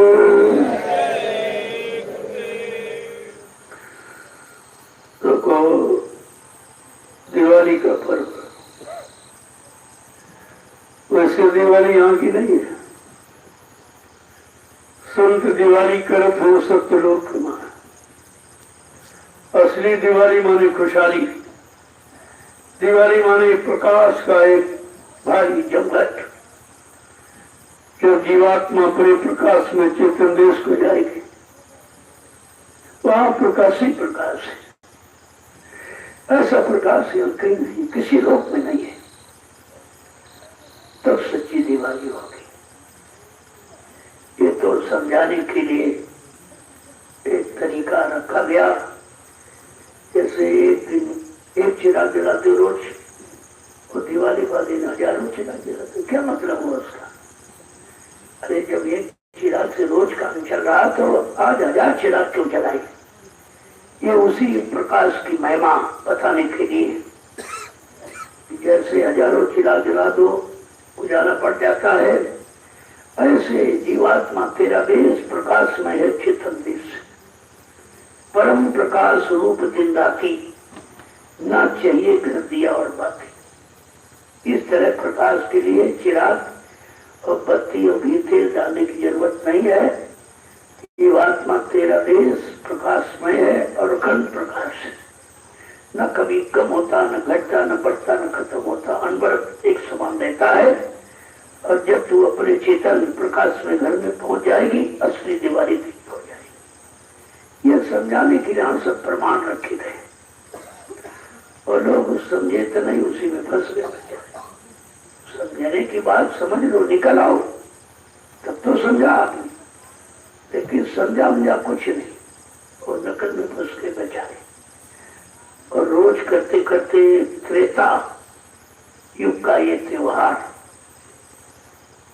राजा दशरथ का लड़का 14 वर्ष के लिए जंगल गया, जिसका बेटा 14 वर्ष घर से बाहर रहे। अब घर में सुरक्षित आ जाए तो माँ बाप की खुशहाली होती है। ये परिवार की खुशहाली थी, के चिराग जलाए गए। आज वो खुशहाली सारे देश की बन गई। एक परिवार, एक नगर अयोध्या की थी, बल्कि बात अगर समझ लेते लोग, संतों के करीब पहुंच जाते, तो असली दिवाली का परिचय मिल जाता। दिवाली का मतलब क्या, होली का मतलब क्या, दशहरे का मतलब, रक्षाबंधन, ये सब आंतरिक पर्व है। बाहर में समझ लो और अंदर में प्राप्त कर लो तो तुम्हारा सच्चा त्योहार हो जाएगा। तो पहला त्योहार आपका तपोभूमि पर पड़ा, तो सब लोग खुशहाली मनाएंगे, क्योंकि पहला है। तो प्रारंभिक है, कितना बड़ा सौभाग्य होगा 88,000 ऋषियों की तपोभूमि पर आपको चिराग बत्ती जलाने का अधिकार होगा, क्योंकि तब से जमीन एकदम सूनी पड़ी है। इस पर किसी ने चिराग जलाया नहीं है। आप लोग कितने बड़े भाग्यशाली हो कि 88,000 ऋषियों की तपोभूमि पर आपको चिराग जलाने का अवसर मिला है। त्योहार को मनाइए खुशी से। मैं तो नहीं रहूंगा, मैं तो जाऊंगा बस्ती में, कार्यक्रम लगा हुआ पहले से। वो बात पहले 19 साल पहले कार्यक्रम में लिया था, नहीं तो अब की बार दिवाली का पर्व लोगों को देखने को मिलता थी, किसे कहते कैसा होता। फिर भी आप लोग हो, अपने तौर पर इसको मनाओ। जय गुरुदेव। उस दिन भंडारे में पक्का भोजन बनेगा, थोड़ा बहुत निष्ठान प्रसाद के लिए मम्मी हो जाएगा। और कैसेट आपके पास सत्संग का है वो लगा देना, सब लोग बैठ के सुनना और 1 घंटे सुनना, ध्यान भजन ये जब करना। बस ये तो यही है कि ऐसे त्योहारों पर हम अपने प्रकाश में चेतन देश में पहुंच जाए, हमारी हमेशा की दिवाली हो जाए। उसी के लिए तो आपको नाम की कमाई बताए थे कि जल्दी से नाम की कमाई से जीवात्मा जगा लो, जागे की बेचैन हो जाए, खुद आपको कुछ नहीं करना पड़ेगा, उसको होश आ जाएगा अपने घर जाने की। बिल्कुल इतनी मतलब तो से विवश बहुत बेकरी हो जाएगी उसको। धीरे धीरे धीरे इस काम के लगे रहो, तुमको देखकर तमाम लोग करने लगेंगे, तुमको देखकर तमाम लोग आने लगेंगे, उनका भी काम हो जाएगा। लेकिन जब आप ये स्थान छोड़ दोगे फिर क्या हो, न तुम्हारा काम न उनका काम। इस स्थान पर तुम अपना तो कर ही रहे हो, लेकिन तुमको देखकर कितने लोग और आ रहे हैं और आएंगे, और धीरे धीरे सभी आ जाएंगे। जाएंगे कहाँ? कोई दरबार वैसा नहीं है जहाँ लूटने के सिवा मिलना कुछ नहीं। केवल ये मालिक की मौज हुई, उनकी मौज के बगैर कुछ नहीं हो सकता। उसी मौज में ये निर्माण हो रहा है और आपको एक अवसर सेवा का मिल रहा। मैं आप तन की सेवा कहाँ करने जाते हैं? बगैर तन की सेवा के मन शुद्ध होगा नहीं, भजन में लगे नहीं। ये बहुत जरूरी है, इसलिए कुछ न कुछ सेवा करो, बैठो मत, शरीर हिलाते रहोगे, इसी हिलने में रगड़ में पता नहीं कौन सा कर्म कट जाए तुम्हारा। तो इसको सुस्त मत रखो, किसी न किसी काम में लगो। बहुत काम है आपको। अब कुछ प्रेमी बिहार के आ गए, देखो यहाँ के लोग नहीं समझ पाए, इनकी किस्मत में है ये सेवा करने आ गए उतनी दूर से चलकर और अपनी गाड़ी कमाई लगाकर सेवा करेंगे। उनकी सेवा का लाभ आगे वाले कितने लोग उठाएंगे। यहाँ पर बैठ सत्संग स्थल है, यहाँ बैठ के लोग भजन करेंगे, सेवा करेंगे, उसका लाभ इन प्रेमियों को मिलेगा जिन्होंने इस सत्संग स्थल को भव्य रूप दिया है। अपनी सच्ची गाड़ी कमाई सच्ची जगह लगाने जा रहे हैं। इसका लाभ कितने लोग उठाएंगे जो आगे आएंगे, बैठ के वहां भजन करेंगे। तो सत्संग स्थल है, बड़े बड़े कार्यक्रम तो उसमें वो मैदान है, लेकिन लघु सत्संग नहीं होगा। और कोई हम मौके पर है, कोई छोटा मोटा त्योहार पड़ गया वो भी यहीं पर हो जाए करेगा।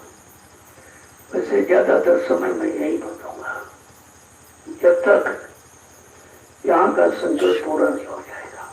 जाऊंगा इधर उधर समय निकालकर, क्योंकि लोगों को सुनने नहीं दिया जाएगा। कुछ ना कुछ संदेश इधर उधर होते रहेंगे, लोग आते रहेंगे। अभी आपका परसों तो यहाँ है गोरखपुर में 3 दिवसीय, इसके बाद दिवाली कार्यक्रम बस्ती में है, इसके बाद 5 दिसंबर की रात्रि 12:21 पर जो निर्धाम जाने की तिथि है महापुरुष की, वो पूजा का समय है। वो आपको लखनऊ में उत्तर प्रदेश के राजधानी में होगा। अभी देखो गुरु पूर्णिमा से प्रेमी जगह कितना बड़ा कार्यक्रम ले लिया, अंतरराष्ट्रीय कार्यक्रम ले लिया और बड़ी तन्मयता से लगे हुए भी। कल आए थे, कई बार चक्कर मारा है, तैयारी अपनी बताते हैं, क्या प्रगति रिपोर्ट हुई। धीरे धीरे धीरे धीरे प्रयास में लगे हैं कि कोई अच्छा सच्चा मैदान मिल जाए जहाँ से आने जाने की सुविधा ट्रेन की और सड़क दोनों की हो। कई मैदानों की बात कर रहे थे, हमने कहा देख लो अगर ये बक्सी तालाब हो जाते तो बहुत अच्छा है, क्योंकि ये पुरानी जगह है,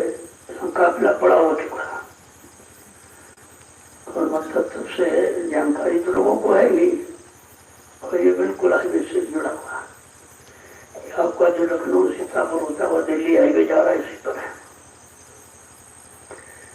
और बक्सी तालाब रेलवे स्टेशन है और इटौजा रेलवे स्टेशन दोनों है। कहीं उतर जाए, इधर उतरेंगे 3 किलोमीटर, उधर से 3 किलोमीटर आपको साधन मिल जाएंगे। अपने प्रेमी तो 2.5-3 किलोमीटर पैदल वो समझते नहीं होता कितनी दूरी है, सब तक लेते, क्योंकि उनको तो कार्यक्रम पहुंचने की इच्छा रहती है।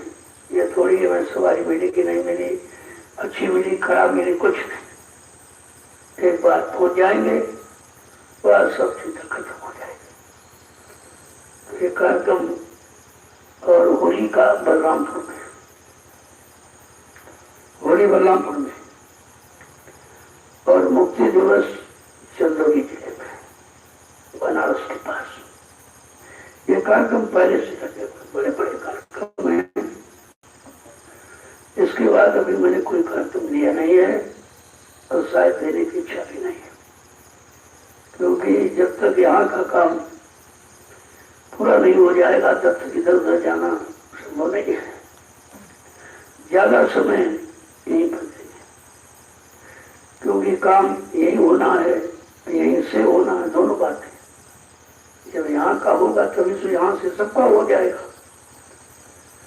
तो अगर आप लोग ऐसी तरह से लगे रहे तो धीरे धीरे धीरे मालिक की दया हो जाएगी, सबका हो जाएगा। आइए जरूर अच्छे से अच्छे काम में कुछ बाधाएं विघ्न आते रहते, लेकिन वो कुछ नहीं, वो दया से सब खत्म हो जाते हैं। जय गुरुदेव, जय गुरुदेव, जय गुरुदेव। नाम किसका? जय गुरुदेव। नाम किसका?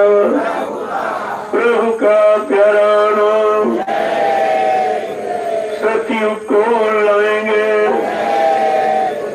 विश्व में शांति को लाएंगे,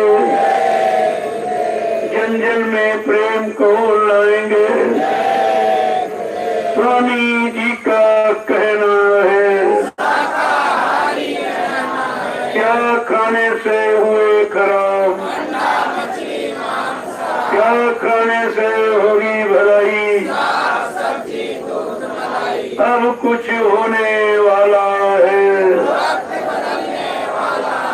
जो अभी समझ न पाएंगे, जो अभी जान न पाएंगे। स्वामी जी की वाणी है, यदि स्वामी जी की बात न मानी,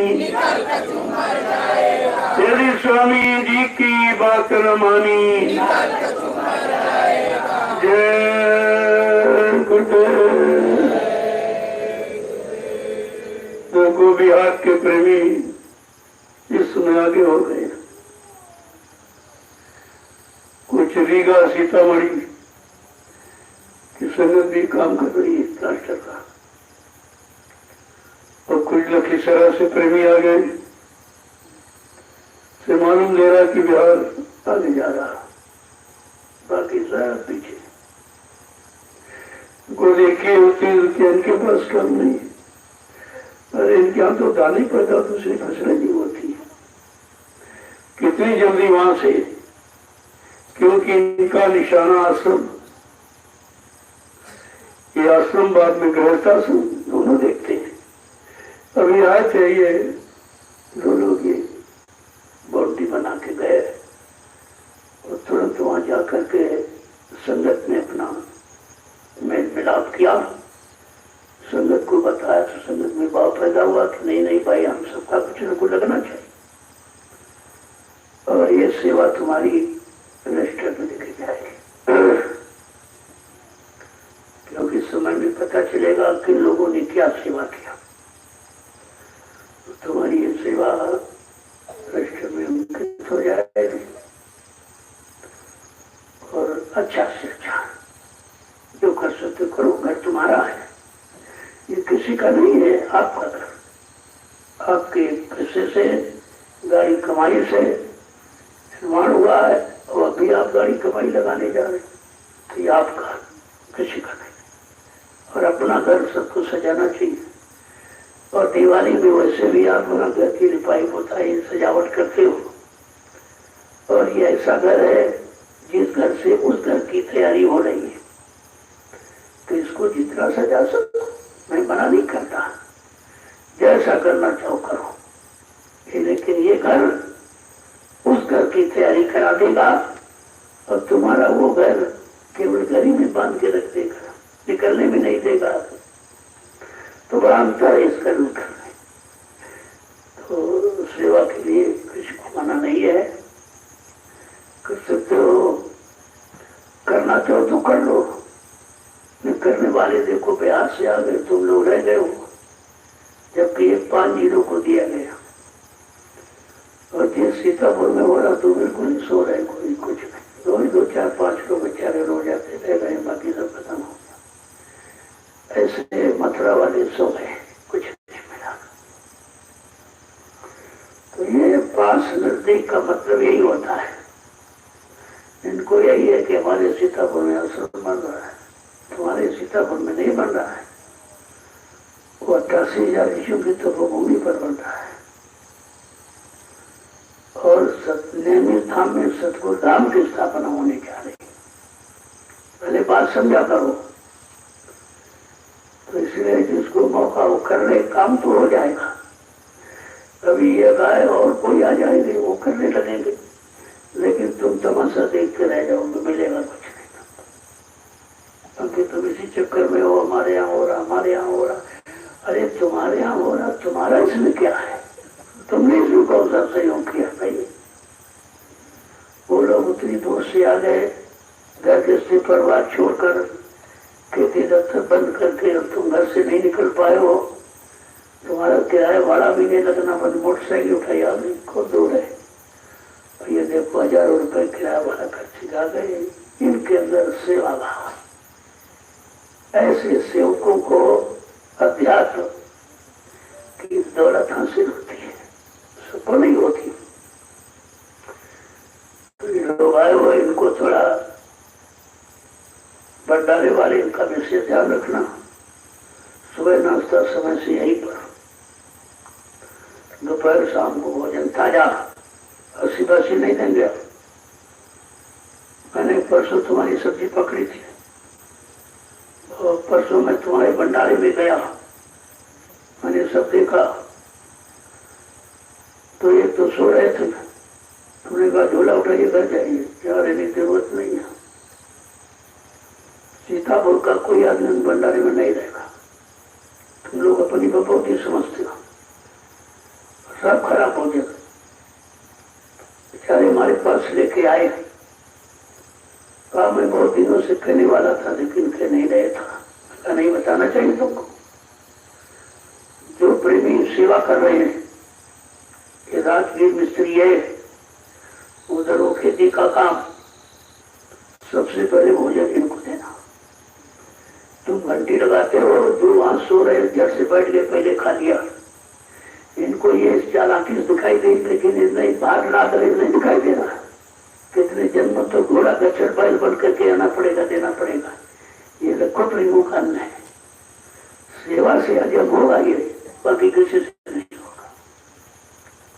तो भंडारे वालों से मैंने परिवर्तन कर दिया, सब हटा दिया। क्योंकि यहाँ का जो आदमी रहता वो अपने अपने को देता था, रोटी परोसता तो अच्छी चीज छाट छाट अपने वालों को देता है। मैं सब देख रहा हूँ, ऐसा थोड़ी कोई आंख बंद करके बैठा हूँ। धीरे धीरे मैं रखूंगा कुछ बिल्कुल पाक साफ, उसमें हो जाइए आप। और जो व्यवस्थापक, कम से कम 3 लोग रखो, तो गड़बड़ी नहीं होगी, और तीनों लोगों के लिए अच्छा माहौल हो जाएगा। जब तुम्हें अच्छा करना तो 3 नहीं 4 रखने को, आपको क्या चिंता।